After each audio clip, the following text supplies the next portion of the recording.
क्या लिख रही हो तुम? चैप्टर का नाम एंड मोलिकुलर। अच्छा, और भी है इसका नाम? बताओ, इसमें और भी है थोड़ा सा नाम ना। मेरे अंदर का मास्टर मर रहा है धीरे धीरे।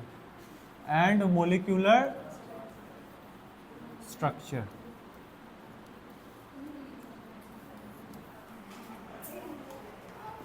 इस चैप्टर को आप ऐसे मान सकते हैं कि ये गीता है, ठीक है। जैसे हमारे हिंदू धर्म में गीता का महत्व है ना, वैसे ही ये चैप्टर है।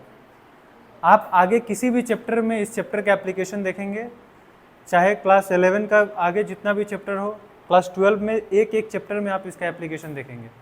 केमिकल बॉन्डिंग, इसको आप जितना पढ़ेंगे उतना कम है, ठीक है। किसी भी एग्जाम में इसमें से मान लीजिए अगर नीट है तो नीट में 3 से 4 क्वेश्चन पूछ लेता है डायरेक्टली, और इनडायरेक्टली तो सारा चैप्टर ही इस चैप्टर के ऊपर बेस्ड है।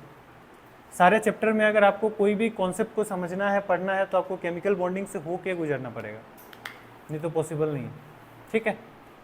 तो केमिकल बॉन्डिंग क्या बताता है कि कोई भी मॉलिक्यूल है, कोई भी कंपाउंड है, तो उनके बीच में किस तरह का बॉन्ड बना होगा, कितना स्ट्रॉन्ग बॉन्ड बना होगा, ठीक है। उस मॉलिक्यूल का प्रॉपर्टी क्या होगा, उस मॉलिक्यूल का स्ट्रक्चर क्या होगा, उसका ज्योमेट्री क्या होगा, फिजिकल प्रॉपर्टी कैसा होगा, केमिकल प्रॉपर्टी कैसा होगा, सारा चीज़ हमको बताएगा यही चैप्टर। अभी अगर हम बॉन्डिंग के बारे में बात करें, ठीक है, बॉन्डिंग के बारे में बात करें, तो जो भी इंटरेक्शन होता है ना एटॉम्स के बीच में या मॉलिक्यूल के बीच में, इंटरेक्शन, जो भी इंटरेक्शन होते हैं ये 2 तरह के होते हैं। इंटरेक्शन कितना तरह का होता है? 2 तरह का। एक होता है इंटरमोलिक्यूलर। अच्छा, पहले हम इंट्रामोलिक्यूलर लिखते हैं। इंट्रामोलिक्यूलर, और दूसरा होता है इंटर मोलिक्यूलर, ठीक है। इंट्रामोलिक्यूलर इंटरेक्शन क्या होता है कि जैसे कि आपके पास वाटर है, वाटर का एक मॉलिक्यूल है, ठीक है। तो वाटर मॉलिक्यूल आप कैसे लिखते हैं? वाटर मॉलिक्यूल हम ऐसे लिखते हैं, OH, ऐसे लिखते हैं ना, यही है ना। तो एक ही मॉलिक्यूल के अंदर, ये एक वाटर का मॉलिक्यूल है, एक ही मॉलिक्यूल के अंदर 2 सेम या 2 डिफरेंट एटम्स के बीच में जो इंटरेक्शन है या जो बॉन्ड है, उसको, ऐसे इंटरेक्शन को क्या बोलते हैं हम? Intramolecular interaction. इंट्रामोलिक्यूलर, एक ही मॉलिक्यूल के अंदर, ये एक मॉलिक्यूल है, एक ही मॉलिक्यूल के अंदर एटम्स के बीच में, एटम्स के बीच में जो इंटरेक्शन है उसको हम क्या बोलते हैं? इंट्रामोलिक्यूलर इंटरेक्शन, ठीक है। इंट्रामोलिक्यूलर इंटरेक्शन, ये एक ही मॉलिक्यूल के बीच अंदर एटम्स के बीच में इंटरेक्शन होगा, ठीक है। ऐसे इंटरेक्शन को क्या बोलेंगे हम? इंट्रामोलिक्यूलर। अभी क्या होता है कि अगर कहीं पे वाटर रखा हुआ है, ठीक है, अगर कहीं पे वाटर रखा हुआ है, पानी कहीं पे रखा हुआ है, ठीक है, पानी का एक्चुअल में ऐसा स्ट्रक्चर होता है या फिर ऐसा शेप होता है, ठीक है, बेंड शेप, वी शेप। अगर कहीं पे पानी रखा हुआ है, ये पानी है, किसी भी बोतल में आपने पानी रखा है मान के चलो, तो उसमें बहुत सारा पानी का मॉलिक्यूल होगा, होगा नहीं होगा? किसी भी बोतल में अगर पानी रखा हुआ है तो उसमें बहुत सारा वाटर मॉलिक्यूल होगा कि नहीं होगा? अब बहुत सारा वाटर का मॉलिक्यूल होगा तो 2 अलग अलग मॉलिक्यूल के बीच में भी क्या होगा? एक तरह का इंटरेक्शन होगा, नहीं तो ये पानी पानी रहेगा ही नहीं। एक वाटर का मॉलिक्यूल इधर भागेगा, एक वाटर का मॉलिक्यूल उधर भागेगा, उनके बीच में एक अट्रैक्शन है या इंटरेक्शन है बोल के तो वो पानी एक बोतल में इकट्ठा बैठा हुआ है या फिर लिक्विड फॉर्म में है। अगर वो इंटरेक्शन वीक हो जाए, अगर वाटर मॉलिक्यूल्स के बीच का फोर्स ऑफ अट्रैक्शन कमजोर हो जाए, तो पानी किस फेज में चला जाएगा? गैसियस फेज में चला जाएगा, है कि नहीं? वेपोराइज हो जाएगा, वो नहीं होगा। तो हम ये बोल रहे हैं कि एक मॉलिक्यूल के अंदर एटम्स के बीच में भी इंटरेक्शन हो सकता है और अलग अलग मॉलिक्यूल्स के बीच में भी इंटरेक्शन हो सकता है। जब ये इंटरेक्शन 2 अलग अलग मॉलिक्यूल्स के बीच में होगा, ठीक है, वो मॉलिक्यूल सेम भी हो सकते हैं या फिर अलग अलग मॉलिक्यूल, जैसे कि वाटर और, मान के चले यहाँ पे वाटर है और वाटर में हमने किसको मिला दिया? वाटर में हमने किसको मिला दिया? अल्कोहल को मिला दिया। जब आप पानी में शराब मिलाते हैं, जब आप पानी में शराब मिलाते हैं तो ऐसा थोड़ी है कि पानी उड़ जाता है, शराब उड़ जाता है, दोनों इकट्ठा रहते हैं। क्यों रहते हैं? क्योंकि वाटर का मोलिक्यूल और अल्कोहल के बीच के मोलिक्यूल्स के बीच में क्या हुआ है? एक इंटरेक्शन हुआ है। और ऐसे इंटरेक्शन, दो अलग अलग मोलिक्यूल के बीच का इंटरेक्शन को हम किस तरह का इंटरेक्शन बोलते हैं? इंटरमोलिक्यूलर फोर्स ऑफ इंटरेक्शन या फिर अट्रैक्शन, जो भी बोलिए, ठीक है। तो ऑल टोटल हमारे पास इंटरेक्शन या फिर अट्रैक्शन कितना तरह का हुआ? दो तरह का, इंट्रामोलिक्यूलर और इंटरमोलिक्यूलर, ठीक है। इंटरमोलिक्यूलर अट्रैक्शन कैसा होता है भैया? एक ही मोलिक्यूल के अंदर, ठीक है, force of attraction, force of attraction एक ही मोलिक्यूल के अंदर बॉन्ड भी हो सकता है और फोर्स ऑफ अट्रैक्शन भी हो सकता है। जैसे कि आपके पास NaCl है, NaCl है, तो Na+Cl-, इनके बीच में क्या बॉन्ड है? नहीं, इनके बीच में क्या है? इलेक्ट्रोस्टैटिक फोर्स ऑफ अट्रैक्शन है। प्लस और माइनस क्या कर रहे हैं? एक दूसरे को खींच के रखे हुए, पकड़ के रखे हुए। तो इंट्रामोलिक्यूलर क्या हो सकता है? फोर्स ऑफ अट्रैक्शन भी हो सकता है, फोर्स ऑफ अट्रैक्शन या फिर फोर्स ऑफ अट्रैक्शन या फिर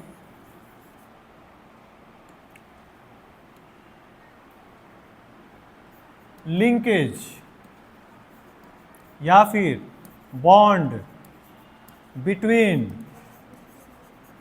एटॉम्स, दो अलग अलग एटॉम्स के बीच में, है ना, इन ए मोलिक्यूल, एक ही मोलिक्यूल के अंदर, है कि नहीं? एक ही मोलिक्यूल के अंदर एटॉम्स के बीच में जो बॉन्ड होगा या इंटरेक्शन होगा उसको हम क्या बोलेंगे? इंट्रामोलिक्यूलर फोर्स ऑफ अट्रैक्शन या फिर इंटरेक्शन, ठीक है। अभी आओ, ये क्या है? इंटरमोलिक्यूलर इंटरेक्शन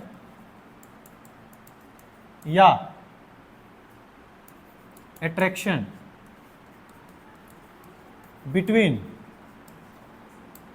टू सेम और डिफरेंट मोलिक्यूल्स। ये एक दोनों के बीच में क्या है? अट्रैक्शन। चाहे पानी हो, चाहे अल्कोहल हो, चाहे पानी के बीच में हो, चाहे अल्कोहल के बीच में हो, चाहे पानी अल्कोहल के बीच में हो, है कि नहीं? दो अलग अलग मोलिक्यूल है ना, ठीक है। अभी अगर कोई आपसे पूछे कि किसका कितना पावर होता है, कौन कितना पावरफुल, तो आपको एक बात बता दें कि ये जो इंटरेक्शन होते हैं ये 3 तरह के हो सकते हैं, 3 या 4 तरह के हो सकते हैं। पहला क्या होता है भैया? Covalent bond. एक एटॉम दूसरा एटॉम के साथ कोवेलेंट बॉन्ड बनाएगा, ठीक है। दूसरा क्या है? Ionic bond. नहीं, आयोनिक बॉन्ड सब पढ़ाएंगे, एक एक चीज पढ़ाएंगे, हाँ, इसी चैप्टर में सारा चीज हम पढ़ेंगे। उसके बाद और भी होता है, मेटेलिक बॉन्ड होता है, आपको पता है मेटेलिक बॉन्ड होता है। और चौथा होता है कोऑर्डिनेट बॉन्ड। ये आपको आइडिया नहीं होगा इसके बारे में, ठीक है। इसके बारे में बस हम थोड़ा सा इंफॉर्मेशन लेंगे इस चैप्टर में, और बाकी इस कोऑर्डिनेट बॉन्ड के बारे में हम क्लास 12 में पूरा एक चैप्टर ही पढ़ते हैं। अब फर्क ये है कि ये जो इंटरेक्शन है, इनका जो बॉन्ड एनर्जी होता है ये मोर देन 42 किलोजूल पर मोल से, मतलब 42 किलोजूल पर मोल से ज़्यादा होता है। ये नंबर बहुत ज़्यादा इंपॉर्टेंट नहीं है। अगर इनका बात करें तो ये कितना तरह का होता है? ये होता है हाइड्रोजन बॉन्डिंग, और क्या होता है? Van der Waals.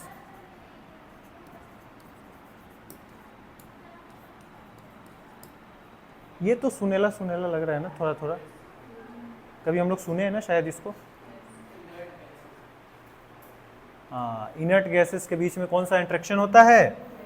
Van der Waals force of attraction. Very good. अभी एक बात आपको फर्क ये समझना है कि इंटरमोलिकुलर फोर्स ऑफ अट्रैक्शन होता है बस वो जब दो मॉलिक्यूल्स के बीच में अट्रैक्शन होगा तो उनके बीच में लिंकेज नहीं होता है, बस एक अट्रैक्शन होता है। ऐसा नहीं है कि वाटर का एक मॉलिक्यूल दूसरा वाटर के मॉलिक्यूल के साथ जाके बॉन्ड बना लिया, नहीं नहीं नहीं नहीं, बॉन्ड बनाने वाला काम किसका है? इसका। ये बस एक अट्रैक्शन है। देखो इंटरेक्शन या अट्रैक्शन लिखे हैं, लेकिन यहां पे हम क्या लिखे हैं, बॉन्ड या फिर लिंकेज भी लिखे हैं यहां पे, ठीक है। अट्रैक्शन भी हो सकता है, अगर आयनिक कंपाउंड है तो अट्रैक्शन होगा केटायन और एनायन के बीच में, कोवेलेंट कंपाउंड है तो क्या होगा, लिंकेज होगा, कोवेलेंट बॉन्ड फॉर्म होगा। लेकिन यहां पे कभी भी लिंकेज नहीं हो सकता, बॉन्ड फॉर्म नहीं होगा। वो बस क्या करेंगे, एक दूसरे को अट्रैक्ट करेंगे, पकड़ के रखेंगे। बोतल में है तो भैया बोतल में रहो, भागेंगे नहीं हम लोग, एक दूसरे को पकड़ के रखेंगे। अगर यही वाला फोर्स जब कमजोर हो जाता है ना, यही वाला फोर्स जब कमजोर हो जाएगा, दो मॉलिक्यूल्स के बीच का फोर्स जब कमजोर हो जाएगा, तो वो जो सब्सटेंस है वो किस स्टेट में चला जाएगा, गैसियस स्टेट में चला जाएगा, वो गैस बन के उड़ने लगेगा फिर, ठीक है। यही जो अट्रैक्शन है ये डिसाइड करेगा कि कोई भी कंपाउंड वो लिक्विड फेज में होगा या फिर गैसियस फेज में होगा, ठीक है। अब इसका जो बॉन्ड एनर्जी होगा ये कितना होगा भैया, 42 से bond energy is less than 42 kilojoule पर मोल, ठीक है। इन दोनों में ये वाला कमजोर होता है, सबसे कमजोर हम बताए थे ना, दुनिया का सबसे कमजोर अगर कोई इंटरेक्शन है तो वैन डर वाल्स फोर्स है, जो कि गैसियस मॉलिक्यूल्स के बीच में लगता है, ठीक है। हाइड्रोजन बॉन्डिंग इससे स्ट्रांग होता है, जो कि पानी के मॉलिक्यूल्स के बीच में लगता है। और बाकी इनका अगर बात करें तो ये 42 से 200, 300, 400, 500, 600 किलो जूल तक जा सकता है। मतलब ये वाला जो इंटरेक्शन है या फिर इंटरेक्शन या फिर जो लिंकेज है, ठीक है, बॉन्ड ये एटम टू एटम, ये बहुत ज़्यादा होता है, ठीक है। तो अभी हमको क्या करना है, इस चैप्टर में हमको सारा चीज़ पढ़ना है, इसके बारे में भी पढ़ना है, इसके बारे में भी पढ़ना है, आपको इसके बारे में भी पढ़ना है, इसके बारे में भी पढ़ना है, इसके बारे में भी पढ़ना है, सबके बारे में पढ़ना है आपको। हम शुरू कहाँ से करेंगे भैया, हम शुरू कर लेंगे, क्योंकि ये जल्दी, जो चीज़ जल्दी निपट जाएगा उसको हम पहले शुरू करेंगे, और जो लंबा चलेगा उसको लास्ट में शुरू करेंगे। सबसे लास्ट में हम इसको करेंगे, ठीक है, क्योंकि पूरा चैप्टर ही इसके ऊपर बेस्ड है। इसको हम सबसे पहले करेंगे और फिर कोऑर्डिनेट बॉन्ड, इस तरह से आगे बढ़ेंगे और फिर लास्ट में इनको भी करेंगे, ठीक है। तो पहले तो हम इंटरमोलिकुलर करेंगे, ठीक है, एक ही मॉलिक्यूल के अंदर एटम्स के बीच में जो लिंकेज होता है या बॉन्डिंग होता है उसको पढ़ेंगे। उसमें भी पहले किसको पढ़ेंगे, आयनिक बॉन्ड को, ठीक है। पहले इसको लिख लीजिए,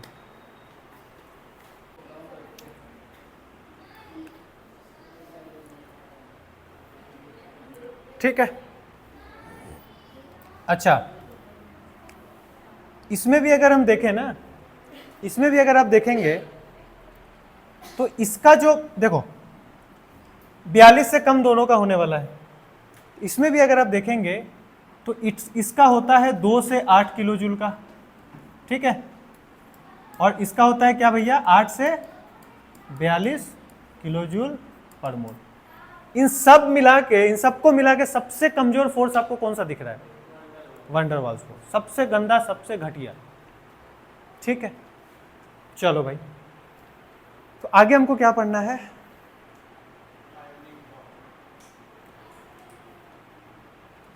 आयनिक बॉन्ड,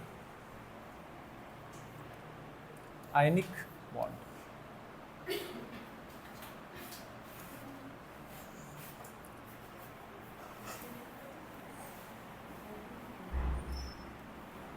आइडिया है आयनिक बॉन्ड के बारे में, कैसे बनता है, हैं? कैसे बनता है आयनिक बॉन्ड, कैसे, ट्रांसफर ऑफ किनके बीच में इलेक्ट्रॉन का ट्रांसफर होता है, वेरी गुड, ठीक है। अगर आपके पास एक मेटल हो, मेटल मतलब क्या, लेट्स से ये सोडियम है, हाँ, सोडियम का अगर कॉन्फ़िगरेशन लिखेंगे तो क्या लिखेंगे, पहला शेल में 2, दूसरा शेल में 1 2 3 4 5 6 7 8, और बाहरी शेल में सबसे तीसरा शेल में कितना इलेक्ट्रॉन, 1। इसके पास में अगर कोई Cl जैसा नाम का कोई चीज आ जाए, Cl या फिर F कुछ भी आ जाए, मान के चलो Cl, तो उसका क्या दिखेगा आपको, 2 इलेक्ट्रॉन यहाँ पे, 8 यहाँ पे, और यहाँ पे कितना, 7 इलेक्ट्रॉन आपको दिखेगा। अभी क्या है भैया कि कोई भी चाहता है कि उसका वैलेंस शेल में कितना इलेक्ट्रॉन हो, 8 हो। अभी तक आपको यही पता है ना, 8 इलेक्ट्रॉन हो तो स्टेबल हो। ये बेचारा फालतू का 1 इलेक्ट्रॉन के लिए अपना एक एक्स्ट्रा शेल लगा के बैठा है। एक ऑर्बिट इसका फालतू में किसके लिए है? अगर आपको आपके घर में एक आदमी ज्यादा है और उसके लिए एक फ्लोर बनाना पड़े आपको, तो फिर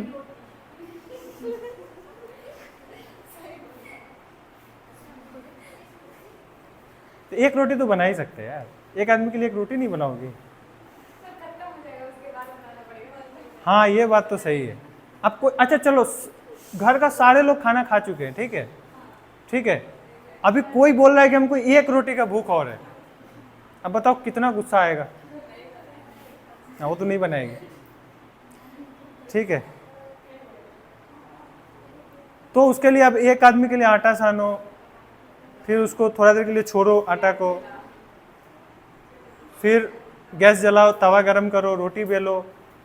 अब एक रोटी के चक्कर में एक रोटी का तो आटा सनाएगा नहीं, 4 रोटी बन जाएगा उसमें समय। तो वही बात है कि एक इलेक्ट्रॉन के चक्कर में बेचारा एक पूरा घर बर्बाद करके, घर इसका एक फंसा हुआ है। ये क्या करेगा, इस इलेक्ट्रॉन को यहाँ पे दे देगा, तो इसके पास भी कितना इलेक्ट्रॉन हो जाएगा? 8। तो जैसे ही ये काम होगा वैसे ही सोडियम का कॉन्फ़िगरेशन क्या निकल के आएगा आपको? जैसे ही ये काम होगा, यहाँ से ये एक इलेक्ट्रॉन निकला, वैसे ही सोडियम का क्या होगा? सोडियम के पास एक प्लस चार्ज आ जाएगा, क्योंकि उसका एक इलेक्ट्रॉन कम हो जाएगा, एक प्रोटॉन ज्यादा हो गया। और जैसे ही ये काम हुआ, ट्रांसफर ऑफ इलेक्ट्रॉन हुआ, यहाँ पे कौन सा चार्ज आएगा? Minus charge. अब देखो, अब ये देखो, बात ये है ना कि कहीं पे सोडियम रखा हुआ है और चलते चलते ऐसा नहीं है कि वो अपने इलेक्ट्रॉन छोड़ देगा, नहीं, ले चलते चलते पैकेट में से गिरा के चला जाएगा, ऐसा नहीं।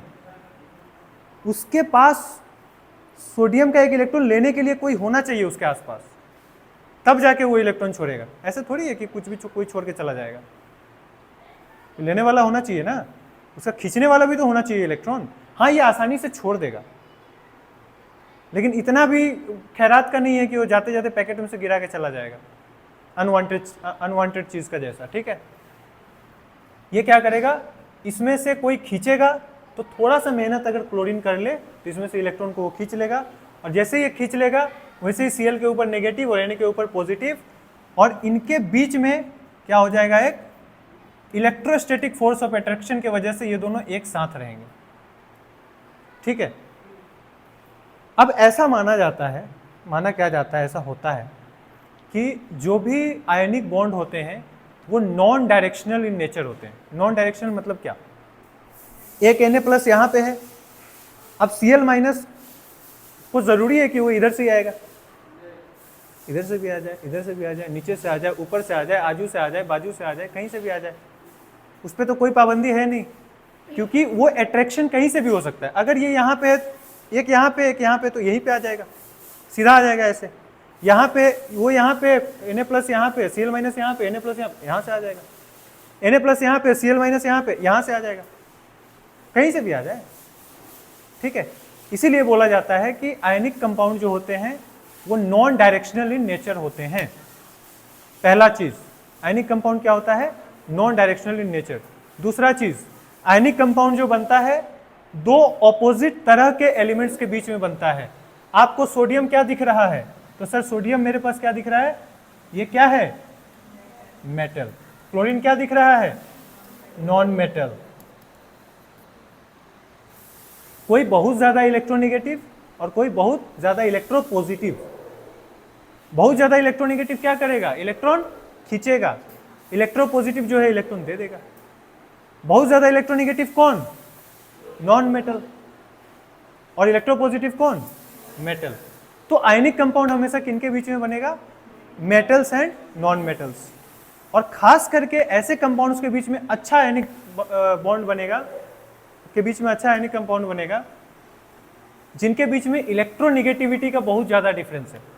अगर कोई आपको ये बोले कि O और F के बीच में, O और F के बीच में आयनिक बॉन्ड बनाओ, पॉसिबल है, नहीं है। क्यों नहीं है, हाँ बस इनके बीच में कितना का डिफरेंस है इलेक्ट्रोनेगेटिविटी, इसका 4 और इसका 3.5, इनके बीच में नहीं बन सकता। इलेक्ट्रोनेगेटिविटी का डिफरेंस ज्यादा नहीं है, इसके पास इतना इलेक्ट्रोनेगेटिविटी नहीं है कि इसमें से इलेक्ट्रॉन निकाल ले।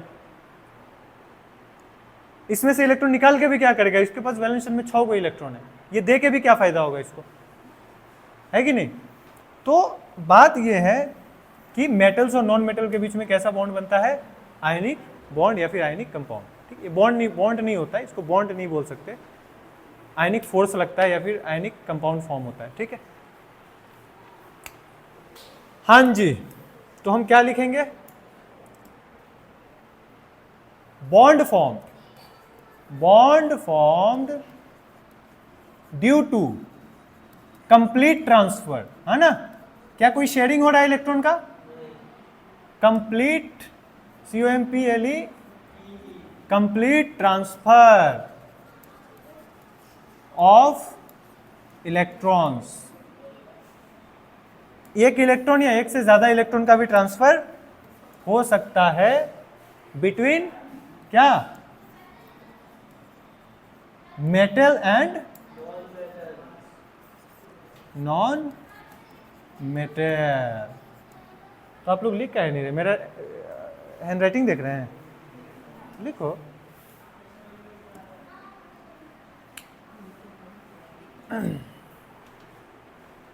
नॉन डायरेक्शनल नेचर में होते हैं, ये सारा चीज है, ये सब पॉइंट हम लिखवा रहे हैं अभी।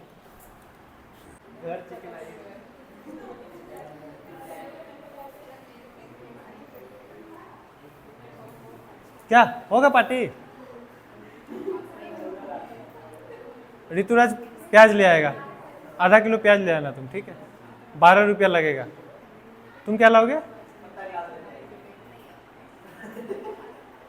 अच्छा ठीक है, तो हम ले लेंगे, हम 100 ग्राम तेल ले लेंगे, अब मुर्गी खुद चल के आ जाएगा, हैं,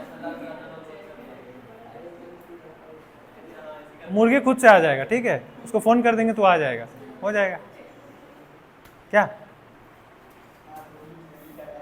तो आयनिक कंपाउंड का, आयनिक बॉन्ड का या फिर आयनिक कंपाउंड का कुछ कुछ प्रॉपर्टीज होता है, ठीक है। आयनिक बॉन्ड का प्रॉपर्टी होता है, फिर आयनिक कंपाउंड जो एलिमेंट्स बनाते हैं उनका कुछ प्रॉपर्टी फुलफिल करेगा तभी जाके आयनिक बॉन्ड बनेगा या फिर आयनिक कंपाउंड बनेगा, ठीक है। कुछ कुछ हम बता चुके हैं, कुछ कुछ देख लो यहाँ पे अगर कुछ छूटा होगा। Ionic bond is always found between different nature of elements. Two different nature मतलब कौन सा, टू डिफरेंट नेचर मतलब क्या, highly electronegative, ELECTRO negative and highly electropositive, ठीक।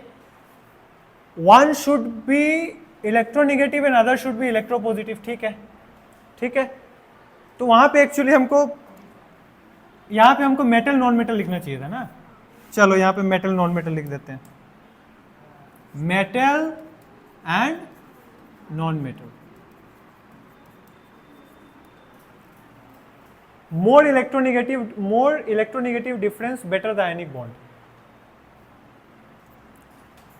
एलिमेंट्स के बीच में जो बॉन्ड बना रहे हैं, जो एलिमेंट्स, उनके बीच में जितना ज्यादा इलेक्ट्रोनेगेटिविटी का डिफरेंस होगा उतना ही अच्छा क्या होगा, आयनिक बॉन्ड होगा, ठीक है। अगर आपको कंपैरिजन के लिए पूछें तो भैया बताओ, हमने बनाया NaF का और NaCl का, बताओ कौन सा ज्यादा आयनिक होगा। आपको क्या लग रहा है बाबू साक्षी, ये तो दोनों में फिक्स है, इसके बारे में तो सोचना है नहीं। अब देखो इसमें दोनों में कौन ज्यादा इलेक्ट्रोनेगेटिव है, फ्लोरीन और क्लोरीन में जो कौन ज्यादा इलेक्ट्रोनेगेटिव, फ्लोरीन। तो ये वाला अच्छा आयनिक बॉन्ड बनाएगा, खत्म। चलें अब, नहीं NaF नमक नहीं है, NaCl नमक है।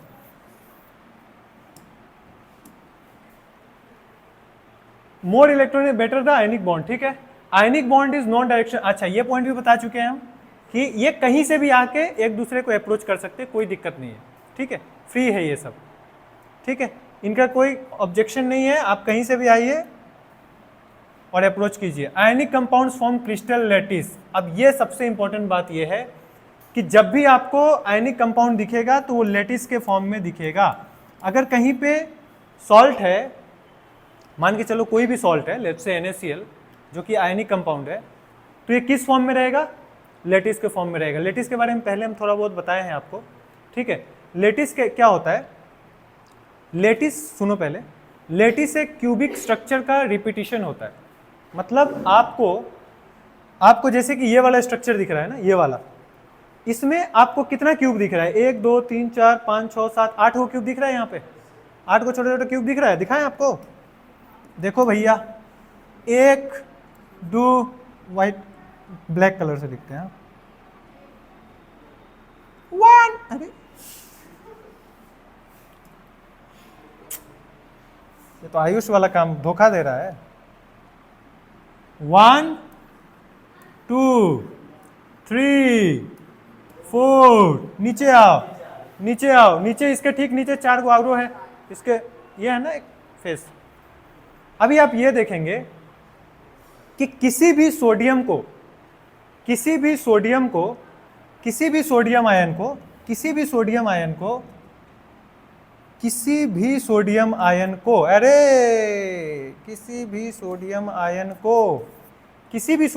को 6 क्लोरीन आयन ने घेर रखा है। 6 क्लोरीन आयन ने घेर रखा है। देखो, आप एक बात इमेजिन कीजिए, मेरे साथ बोलेंगे, चलो हम बना के दिखाते हैं आपको। ये आया, ठीक है, ये आया, आ जाओ, ये आया, ये आया, ये आया, ये आया, ये आया।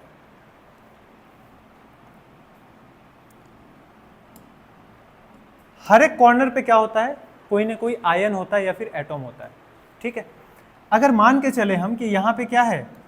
Na+, यहाँ पे क्या है? Na+, तो इसका इस कॉर्नर पे क्या होगा?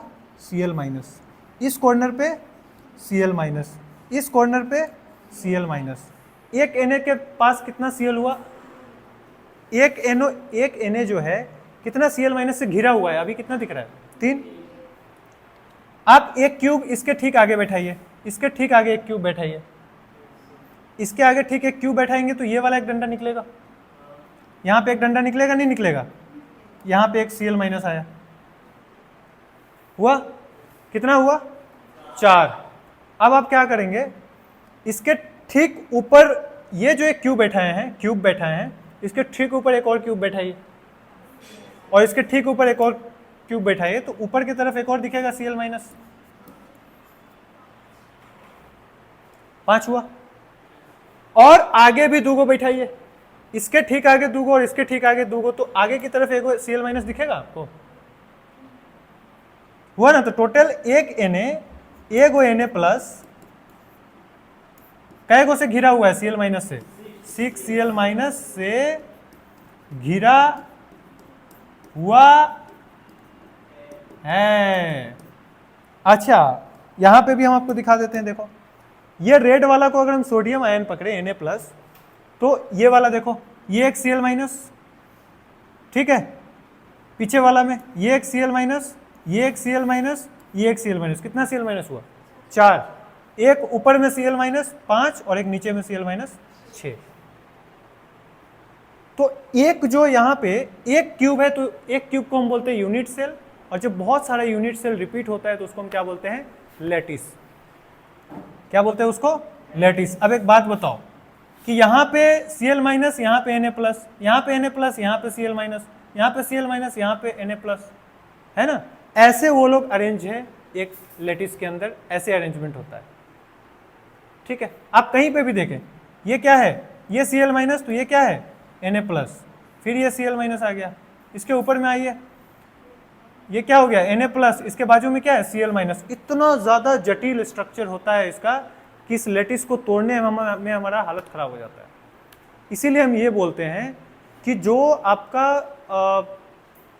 आयनिक कंपाउंड्स होते हैं, जैसे कि सॉल्ट वगैरह होते हैं, उनको गलाने में हमको बहुत ज़्यादा टेम्परेचर का ज़रूरत पड़ता है। उनका जो मेल्टिंग पॉइंट या बॉइलिंग पॉइंट होता है, किनका? आयनिक कंपाउंड का, ये बहुत ज़्यादा होता है। क्यों? क्योंकि इसको गलाने के लिए आपको इस लैटिस को तोड़ना पड़ेगा, पूरा इस लैटिस को तोड़ना पड़ेगा हर तरफ से,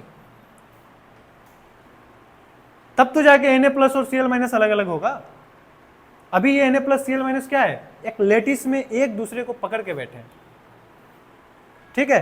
तो हमेशा आयनिक कंपाउंड क्या बनाते हैं भाई, they always form what, crystal lattice. और इस क्रिस्टल लैटिस के फॉर्मेशन के वजह से ही किसी भी आयनिक कंपाउंड का मेल्टिंग पॉइंट, बॉइलिंग पॉइंट बहुत ज्यादा हो जाता है। बहुत ज्यादा टेम्परेचर देंगे तब ये क्या होगा, गलेगा या फिर टूटेगा। मेल्टिंग पॉइंट का मतलब क्या होता है, सॉलिड से लिक्विड में जाना। ये सॉलिड होगा, अब इसको तोड़ने के लिए इस लेटिस को तोड़ना पड़ेगा लिक्विड में लेके जाने के लिए, तो ये बहुत ज़्यादा हो जाता है, ठीक है। तो ये पॉइंट्स है जो आयनिक कंपाउंड के बारे में है, ये आपको लिखना है। ये एक चीज़ और थोड़ा सा पढ़ लो, बॉर्न हैबर साइकिल, थोड़ा सा पढ़ा देते हैं इसको। देखो, आपके पास कहीं पे सोडियम रखा हुआ है फॉर एग्जाम्पल, और तो वहां पे लिखा हुआ है सोडियम, चलो आ जाओ, ये चीज हम लिखवाए हुए हैं यहाँ पे। कहीं पे अगर सोडियम है, हम लिख देते हैं फिर से, चलो सोडियम है, यहीं पे लिखते हैं, सोडियम है, सॉलिड फॉर्म में होगा सोडियम। और क्लोरीन किस फॉर्म में होता है भैया एटमॉस्फेयर में, गैस के फॉर्म में होता है। इन दोनों से क्या बनेगा अपना, NaCl। ये किस फॉर्म में होगा, रूम टेम्परेचर पे सॉलिड फॉर्म में। अभी यहां पे कितना मोल NaCl बना है, 1 मोल NaCl बना है, लेकिन क्लोरीन यहाँ पे कितना मोल है, 2 मोल। तो इसको हाफ कर देंगे ना बैलेंस करने के लिए, हाफ कर दी, अभी तो बैलेंस है ना पूरा, ठीक है। तो एक बात बताओ भाई कि ये कौन सा कंपाउंड है, आयनिक कंपाउंड है। यहाँ पे क्या है, Na+ और Cl-। क्या Na सॉलिड और Cl2 गैस दे दिए तो इतना आसानी से NaCl बन गया, नहीं। कहीं पे आप Na रख दीजिए सॉलिड और Cl2 गैस रख दीजिए, NaCl नहीं बनेगा इतना आसानी से, ठीक है। होता क्या है कि ये जो फॉर्म हुआ Na+ Cl2 को मिला के जो चीज फॉर्म हुआ उसको हम क्या बोलते हैं, NaCl। और ये फॉर्म होते समय, ये बनते समय जो एनर्जी कमा या बढ़ा, मतलब जब ये बना होगा, ठीक है, जब ये बना होगा तो कुछ एनर्जी रिलीज हुआ होगा, ज्यादातर चांस है रिलीज ही हुआ होगा कुछ एनर्जी, क्योंकि कोई भी चीज बनता है तो क्या होता है, कोई भी चीज बन रहा है इसका मतलब वो स्टेबल हो रहा है, होने के लिए बन रहा है। और वो अगर स्टेबल होने जा रहा है इसका मतलब एनर्जी क्या करेगा, रिलीज करेगा। तो यहां पे जो एनर्जी रिलीज करेगा उसको हम क्या बोलते हैं, enthalpy of formation, delta HF, delta HF, delta HF, इसको हम क्या बोलते हैं, एंथैल्पी ऑफ फॉर्मेशन। ये बनने में जो एनर्जी का एक्सचेंज हुआ, जो एनर्जी रिलीज हुआ बनते समय, इन दोनों को कंबाइन होते समय, उस एनर्जी को क्या बोलेंगे हम, एंथैल्पी ऑफ फॉर्मेशन, ठीक है। अभी ये इतना आसानी से हुआ होगा, नहीं हुआ होगा इतना आसानी से, ये बहुत मेहनत से हुआ है काम। देखो कैसे हुआ है, मेहनत कैसे हुआ है इसमें। आप जो यहाँ पे इतना सुंदर Na+ देख रहे हैं, Na+ देख रहे हैं, कभी भी आप सॉलिड स्टेट में कोई भी चीज अगर है तो उसमें से आप इलेक्ट्रॉन नहीं निकाल सकते, पहले उसको गैसियस स्टेट में लेके जाना पड़ेगा आपको। कोई भी एटम, कोई भी एलिमेंट, कोई भी एटम अगर सॉलिड स्टेट में है तो उसमें से इलेक्ट्रॉन निकालना मुश्किल है, कोई नहीं निकाल सकता इलेक्ट्रॉन। इसीलिए पहले इसको कहां लेके जाना पड़ेगा, Na गैस, Na गैस में कन्वर्ट करना पड़ेगा। और इसमें कन्वर्ट करने के लिए गैस, सॉलिड को गैस में जब कन्वर्ट करते हैं तो इस प्रोसेस को क्या बोलते हैं, सब्लिमेशन। और इसके लिए जो एनर्जी देना पड़ेगा उसको हम क्या बोलेंगे, सब्लिमेशन एनर्जी।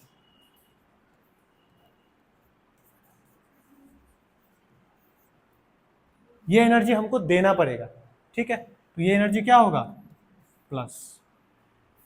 अब जैसे ही ये Na जो है, जैसे ही ये Na सॉलिड गैस में कन्वर्ट हो गया, अब आप इसमें से एगो इलेक्ट्रॉन खुशी खुशी निकाल सकते हैं। कैसे निकाल सकते हैं, कैसे निकाल सकते हैं, खुशी खुशी निकाल सकते हैं आप इसमें से एक इलेक्ट्रॉन। अब इस इलेक्ट्रॉन को निकालने के लिए जो एनर्जी चाहिए उस एनर्जी को हम क्या बोलते हैं भैया, किसी भी गैसियस एटम में से कोई भी आइसोलेटेड गैसियस, अब ये क्या बन गया, isolated gaseous atom. Last chapter में पढ़ाए थे, आइसोलेटेड गैसियस एटम में से जब एक इलेक्ट्रॉन निकालते हैं तो उस एनर्जी को क्या बोलते हैं हम, आयोनाइजेशन एनर्जी। ये एनर्जी भी क्या करेगा, हमको देना पड़ेगा। अब ये रेडी है किसके साथ कंबाइन करने के लिए, Cl माइनस के साथ कंबाइन करने के लिए। लेकिन Cl माइनस क्या रेडी है, इसमें से एक इलेक्ट्रॉन, मतलब यहां से जो एक इलेक्ट्रॉन निकला, यहां से जो एक इलेक्ट्रॉन निकला, इसको भी तैयार होना पड़ेगा उसके लिए। इसको तैयार करते हैं, देखो इसको हम अगर तैयार करें तो ये जो Cl2 है, क्या Cl2 आके एक इलेक्ट्रॉन ले लेगा, नहीं। Cl2 तो खुद ही अपना स्टेबल है। Cl2 गैस मतलब क्या, वो स्टेबल है, वो बॉन्ड वॉन्ड बना के दूसरा Cl के साथ सेटल है अपना। पहले तो हमको क्या करना पड़ेगा, Cl और Cl के बीच का जो बॉन्ड है उसको तोड़ना पड़ेगा, ताकि ये Cl कैसा आ जाए, ये Cl अकेला आ जाए। अब उसमें एक इलेक्ट्रॉन डाल दीजिए, क्योंकि अभी इसको एक इलेक्ट्रॉन का जरूरत है। इस कंडीशन में क्या इसको इलेक्ट्रॉन चाहिए, ये तो ऑक्टेट कंप्लीट है इस कंडीशन में उसका। यहां पे हम क्या करेंगे, D/2 नाम का एक एनर्जी होता है, वो एनर्जी देंगे। D/2 मतलब क्या, इस बॉन्ड को तोड़ने के लिए जो एनर्जी चाहिए उसको हम क्या बोलते हैं, बॉन्ड डिसोसिएशन एंथैल्पी। नहीं, इस देखो 1 मोल Cl2, 1 मोल Cl2 का बॉन्ड तोड़ने के लिए जो एनर्जी चाहिए, उस एनर्जी को हम क्या बोलते हैं, बॉन्ड डिसोसिएशन एनर्जी या फिर एंथैल्पी। यहां पे लिखो बॉन्ड डिसोसिएशन एंथैल्पी। क्या हमको 1 मोल Cl2 का बॉन्ड को तोड़ना है, नहीं। कितना कितना मोल है, आधा मोल। तो बॉन्ड डिसोसिएशन एंथैल्पी का आधा एनर्जी हमको चाहिए इस Cl2 को तोड़ने के लिए। जैसे ये होगा हमको यहाँ पे क्या मिलेगा भैया, Cl गैस। अब आप इसको एक इलेक्ट्रॉन दे दीजिए, देना है तो ये कहां से ले लेगा, Na से ले लेगा। ये जो Na यहां से एक निकला, ये कौन ले लेगा, तो +1 इलेक्ट्रॉन। और जैसे ये इलेक्ट्रॉन लेगा एनर्जी क्या हो जाएगा, रिलीज, क्योंकि क्लोरीन को एक इलेक्ट्रॉन चाहिए। जैसे ही उसको इलेक्ट्रॉन मिलेगा वो स्टेबल हो जाएगा, और स्टेबल होते ही एनर्जी, क्योंकि क्लोरीन का इलेक्ट्रॉन एफिनिटी क्या है, बहुत ज्यादा, इलेक्ट्रॉन के लिए प्यार क्या है, बहुत ज्यादा। तो इलेक्ट्रॉन गेन एंथैल्पी यहां पे क्या होगा, ये एनर्जी क्या होगा, नेगेटिव, ये रिलीज होगा ये एनर्जी, ठीक है। ये क्या होगा, रिलीज, और अल्टीमेटली हमको क्या मिलेगा, Cl माइनस। अब देखो काम खत्म नहीं हुआ है। अब क्या है कि ये दोनों जो है, ये दोनों अब अट्रैक्ट करेंगे एक दूसरे को, और क्या बना लेंगे भैया, Na। अब हम क्या बोले थे कि जैसे ही Na और Cl एक दूसरे के साथ कंबाइन करेंगे, वो कौन सा फॉर्म में चले जाएंगे, लेटिस के फॉर्म में चले जाएंगे, क्रिस्टल लेटिस फॉर्म करेंगे। और क्रिस्टल लेटिस जैसे ही फॉर्म करेंगे, ये एक दूसरे को अप्रोच करेंगे, लेटिस फॉर्म करेंगे, वैसे ही एनर्जी फिर से रिलीज होगा कुछ, ठीक है। अब यहां पे जो एनर्जी रिलीज होगा उसको हम क्या बोलेंगे, लेटिस एंथैल्पी। ये एनर्जी क्या होगा, फिर से नेगेटिव होगा, ये भी एनर्जी क्या होगा, रिलीज होगा, ठीक है। ये भी एनर्जी रिलीज होगा। अब आप ये पूरा रास्ता घूम के आइए, तो जितना एनर्जी लगा या रिलीज हुआ, ये पूरा एनर्जी को अगर जोड़ दीजिएगा अगर, तो ये एनर्जी किसके बराबर होगा, इसके बराबर होगा। आपको अगर यहां से मेन रोड पे जाना है, मेन रोड पे ही जाना है, आप ऐसे घूम के जाइए तो, और सीधा जाइए तो, जाना आपको कहां था, मेन रोड पे, उस पॉइंट पे जाना था, तो आप उसी पॉइंट पे जाके रुकेंगे। ये एक स्टेप में हो तब, और 50 स्टेप में हो तब, दोनों ये जो साइकिल जो हुआ है, पूरा साइकिल जो चला, इसमें जितना एनर्जी लगा या फिर रिलीज हुआ, वो एनर्जी किसके बराबर होगा, इस एनर्जी के बराबर होगा। क्योंकि अल्टीमेटली Na और Cl2 का ही तो कॉम्बिनेशन होकर NaCl बना है ना। तो इसको हमने बस एक्सप्लेन किया है, तोड़ के दिखाया है। लेकिन इन सब का एनर्जी क्या होगा, इन सब का एनर्जी का सम जो होगा, जोड़ देंगे अगर इन सब एनर्जी को, तो किसके बराबर होगा, एंथैल्पी ऑफ फॉर्मेशन के बराबर होगा, क्योंकि वही चीज है ना, वही चीज तो बन रहा है ना। इन दोनों से ही ये सारा चीज तामझाम हुआ और इन दोनों से ही ये हुआ, है कि नहीं। तो ये जो पूरा एनर्जी होगा ये सबको का जोड़ होगा इसके बराबर। तो अभी के लिए आप इतना लिखिए, आगे हम बता देंगे फिर। इन सब का हम डेफिनेशन भी लिखवा देंगे, ठीक है। Sublimation energy, ionisation energy, bond dissociation enthalpy, lattice enthalpy, सबका हम डेफिनेशन भी लिखवा देंगे, कौन नेगेटिव होगा कौन पॉजिटिव होगा।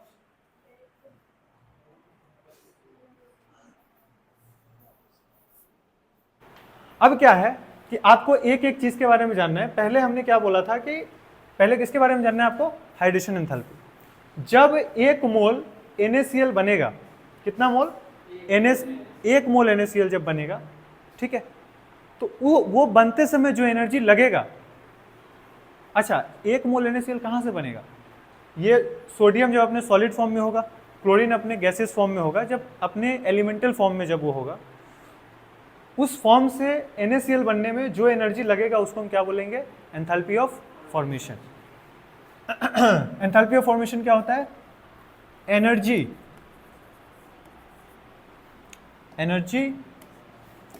आप एक बात बताइए कि एंथैल्पी ऑफ फॉर्मेशन का जो एनर्जी हो वो कैसा होना चाहिए, वो एनर्जी हमको देना पड़े तब अच्छा है, या फिर उसमें से बनने के बाद एनर्जी निकले तो अच्छा होता है, निकलेगा तब अच्छा होगा।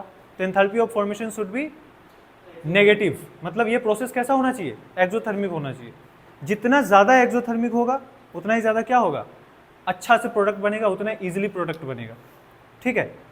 तो आप कोई भी केमिकल रिएक्शन, इस दुनिया का जितना भी केमिकल रिएक्शन है, उनमें से किसी भी केमिकल रिएक्शन को करते समय अगर एनर्जी रिलीज हो रहा है तो वो आपके लिए क्या है, वो रिएक्शन ईजी होने वाला है, क्योंकि उसका एनर्जी क्या होगा, कम होगा, स्टेबिलिटी ज़्यादा होगा उस प्रोडक्ट का, ठीक है।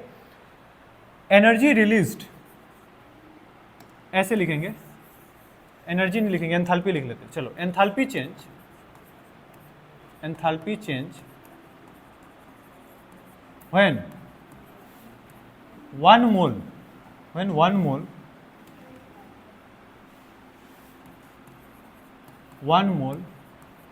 of product is formed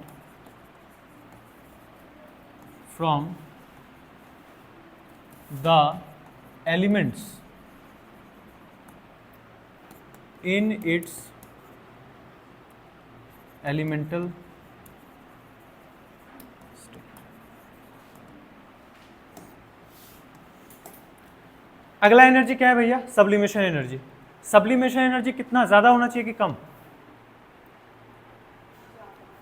sublimation energy ज्यादा होना चाहिए। देखो, सोडियम सॉलिड को हमको सोडियम गैस में लेके जाना है और हम ये चाहेंगे कि ये एनर्जी क्या हो, कम से कम हो, क्योंकि ये एनर्जी हमको देना है ना, ये एनर्जी हम देंगे ना, यहाँ पे प्लस लिखे थे हम उस दिन। सब्लिमेशन एनर्जी क्या होगा, देना पड़ेगा सॉलिड से गैस में लेके जाने के लिए, ठीक है। तो ये एनर्जी क्या हो, क्या कोशिश करेंगे हम, ऑब्वियसली एंडोथर्मिक होगा और हम चाहेंगे कि एनर्जी क्या हो, कम से कम हो, कम से कम एनर्जी देना पड़े, ठीक है। उसके बाद हम किसका डेफिनेशन लिखेंगे, sublimation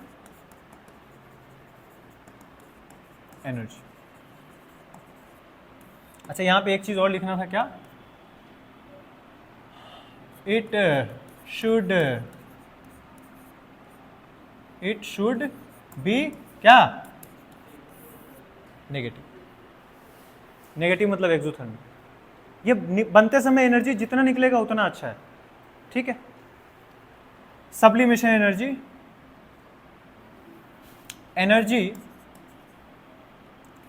energy required to convert 1 mole of solid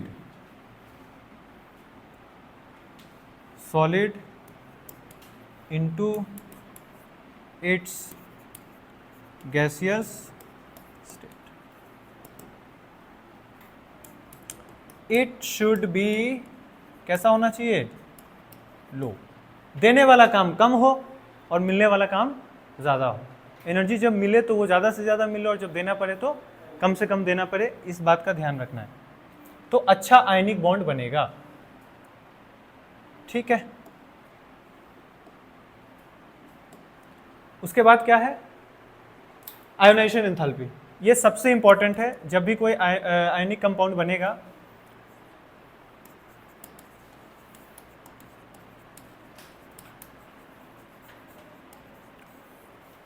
ionisation enthalpy का डेफिनेशन क्या लिखे थे, कोई भी एक मोल गैसियस एटम से, एक मोल गैसियस एटम से, एक ही टाइप का गैसियस एटम होना चाहिए, उसमें से इलेक्ट्रॉन निकालने के लिए एक मोल गैसियस एटम होना चाहिए। लेकिन एक मोल गैसियस एटम मतलब क्या, 6.022 इंटू 10⁻23 एटम्स ऑफ गैस होना चाहिए। मतलब किसी भी एलिमेंट का एटम होना चाहिए, लेकिन वो किस फॉर्म में होना चाहिए, गैसियस फॉर्म में होना चाहिए।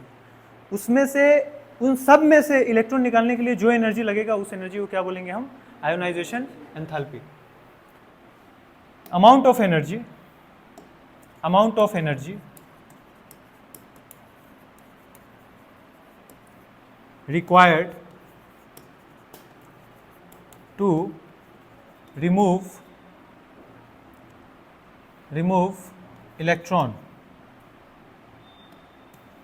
an electron from valence shell of a gaseous, valence shell of 1 mole of gaseous atom, 1 mole of gaseous atom। ये कितना ज़्यादा हो कितना कम हो तो अच्छा हो हमारे लिए, आयोनाइजेशन एंथैल्पी जितना कम हो उतना अच्छा है। जितना कम आयोनाइजेशन एंथैल्पी होगा मेटल में से उतना आसानी से इलेक्ट्रॉन निकाल लेंगे और उतना इजीली क्या होगा, आयनिक बॉन्ड बनेगा, ठीक है। आयोनाइजेशन एंथैल्पी शुड बी क्या, लो, जितना कम हो उतना अच्छा। उसके बाद वाला चीज आता है बॉन्ड डिसोसिएशन एंथैल्पी। लिखने का समय देंगे, आप टेंशन मत लीजिए, हाँ पहले लिख लेने दो हमको। बॉन्ड डिसोसिएशन एंथैल्पी, ये ज्यादा होना चाहिए कि कम होना चाहिए, हैं? ज्यादा होना चाहिए कम। बॉन्ड डिसोसिएशन एंथैल्पी, बॉन्ड तोड़ने में जो एनर्जी लग रहा है उसको हम बोलेंगे बॉन्ड डिसोसिएशन एंथैल्पी। इसका डेफिनेशन होगा amount of energy required to break 1 mole of a bond of a particular type. अगर आपको Cl2 के लिए बॉन्ड डिसोसिएशन एंथैल्पी डिफाइन करना है तो Cl के बीच में कितना बॉन्ड होना चाहिए, कितना बॉन्ड तोड़ना है हमको, 1 मोल बॉन्ड तोड़ना है। 1 मोल मतलब ऐसा कितना Cl2 होना चाहिए, 6.022 इंटू 10⁻23 Cl2 मोलिक्यूल्स हो, उनके बीच का बॉन्ड तोड़ने में जो एनर्जी लगेगा उसको हम क्या बोलेंगे, बॉन्ड डिसोसिएशन एंथैल्पी। अब ये एनर्जी ज़्यादा हो तो अच्छा कि कम हो तो अच्छा। बॉन्ड डिसोसिएशन एंथैल्पी हमेशा क्या होगा, पॉजिटिव कि नेगेटिव, वो बताओ पहले। ये एनर्जी हमको देना पड़ेगा कि वो रिलीज होगा, ये देना पड़ेगा। अब ये देने वाला काम ज़्यादा एनर्जी में हो तो अच्छा कि कम एनर्जी में हो तो अच्छा, कम से कम देना पड़े तो ज़्यादा अच्छा है ना। It should be low, ionization bond dissociation enthalpy should be low. आप लिख लेंगे amount of energy required to break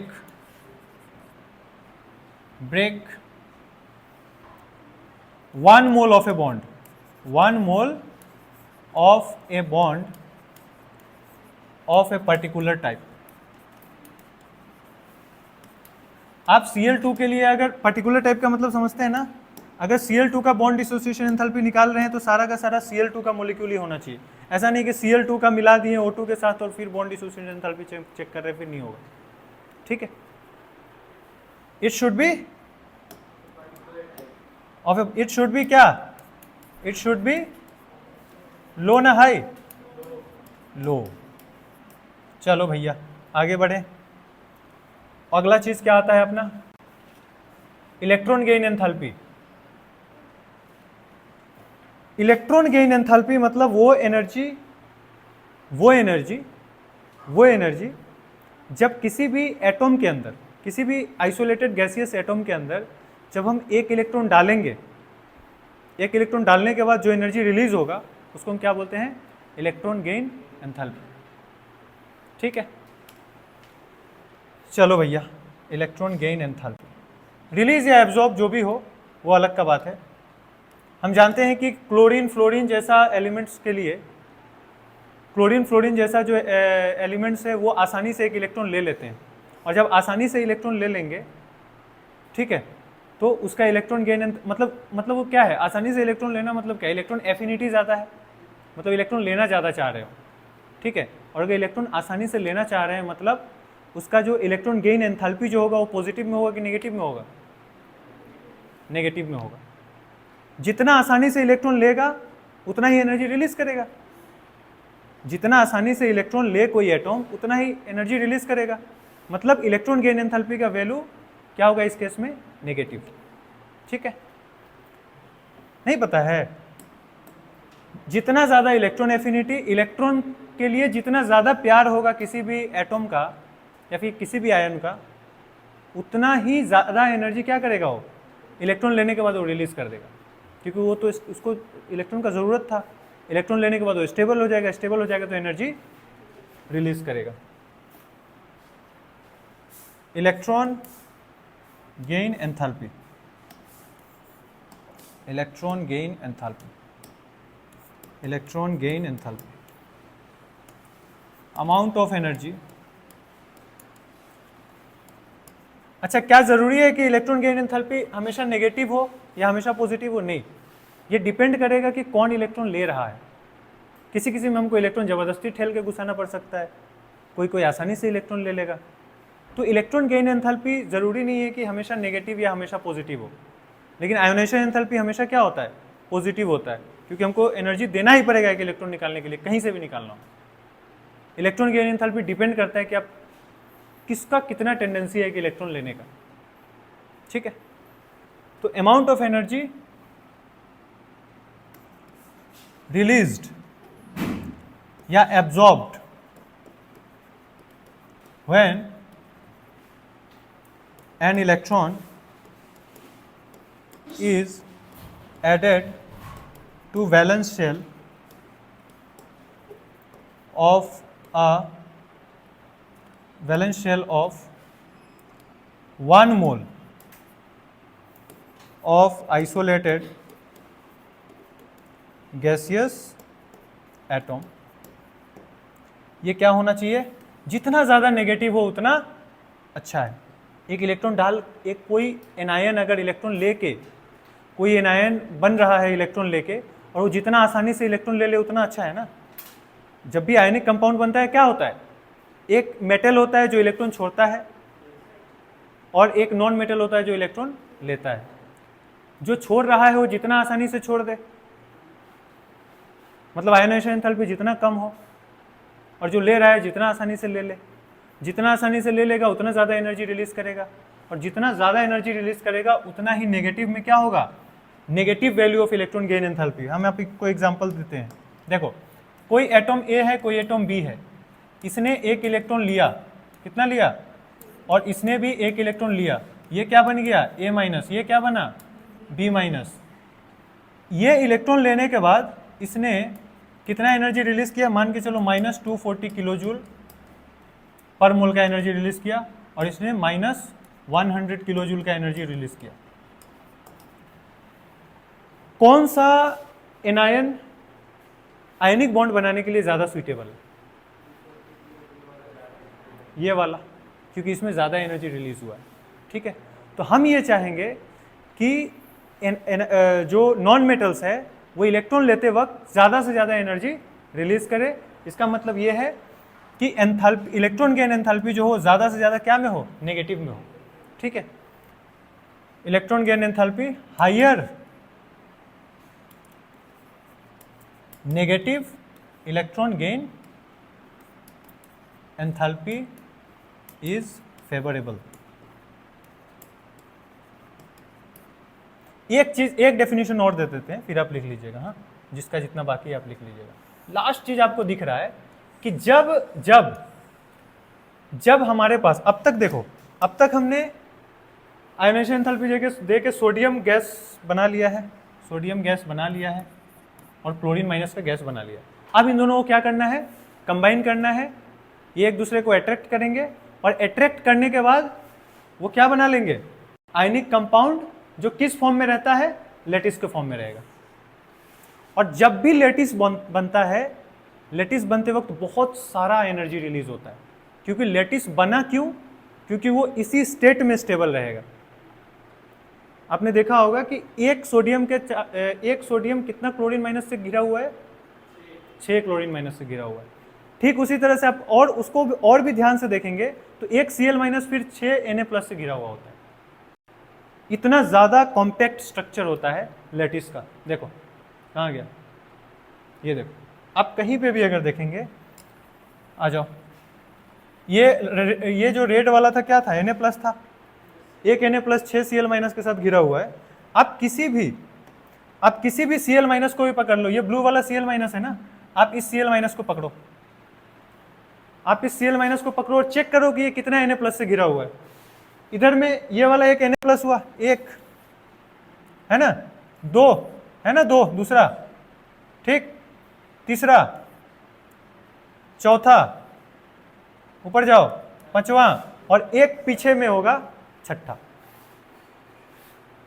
ये क्या हुआ, क्रिस्टल लेटिस। इतना ज्यादा कॉम्पैक्ट स्ट्रक्चर होता है। जब Na और Cl एक साथ आते हैं तो इतना ज्यादा कॉम्पैक्ट स्ट्रक्चर बनाते हैं, और इसी स्ट्रक्चर को बनते समय जो एनर्जी रिलीज होगा उसको हम क्या बोलेंगे, लेटिस एंथैल्पी।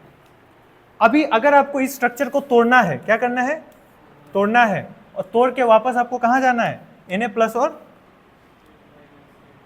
ठीक है, इसको अगर तोड़ना है आपको, ये स्ट्रक्चर को तोड़ना है, अरे चेंज क्या नहीं हो रहा, इस स्ट्रक्चर को अगर तोड़ना है तो बनते समय जितना एनर्जी रिलीज हुआ था उतना ही एनर्जी वापस आपको क्या करना पड़ेगा, इसको तोड़ने के लिए देना पड़ेगा। ठीक है, बनते समय, अभी आप मान के चलिए किसी का दोस्ती बहुत ज़्यादा स्ट्रांग है, तो उस दोस्ती को तोड़ने के लिए किसी को बहुत ज़्यादा मेहनत भी तो करना पड़ेगा ना, है कि नहीं, नहीं है। तो हम यही बता रहे हैं कि लेटिस एंथैल्पी जो होता है, जब एनायंस और कैटायन अपने गैसियस फॉर्म में हो, ठीक है, और उसके बाद जब एक मोल कोई आयंस में से आयंस जब कंबाइन करके एक मोल कोई सॉल्ट बनाए या फिर आयनिक कंपाउंड बनाए, उस समय जो एनर्जी रिलीज होता है वो क्रिस्टल या लेटिस बनाते समय उस एनर्जी को क्या बोलते हैं हम, लेटिस एंथैल्पी। और ये आपको नहीं करना है, ये अपने आप होता है, और जब अपने आप होगा तो एनर्जी क्या होगा, रिलीज। हम क्या चाहेंगे कि लेटिस एंथैल्पी क्या हो, ज्यादा कि कम, वो एनर्जी जो रिलीज हो रहा है ज्यादा रिलीज हो कि कम हो, ज्यादा से ज्यादा एनर्जी रिलीज हो। जितना ज्यादा एनर्जी रिलीज होगा उतना अच्छा हमारा लेटिस बनेगा, उतना अच्छा आयनिक कंपाउंड बनेगा। ठीक है, तो बस यही चीज लास्ट लिखना है, उसके बाद हम आगे बढ़ेंगे। आ जाओ, lattice enthalpy,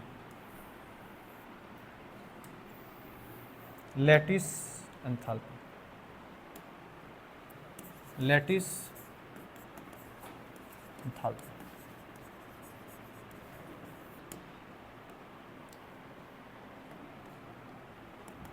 amount of energy released, ये हमेशा रिलीज होगा, अगर रिलीज नहीं हो रहा है तो आपका लेटिस अच्छा नहीं है। ठीक है, अमाउंट ऑफ, क्या बात कर रहे हो उससे तुम, वो लिख रहा है उसको लिख रहे हो यार। Amount of energy released when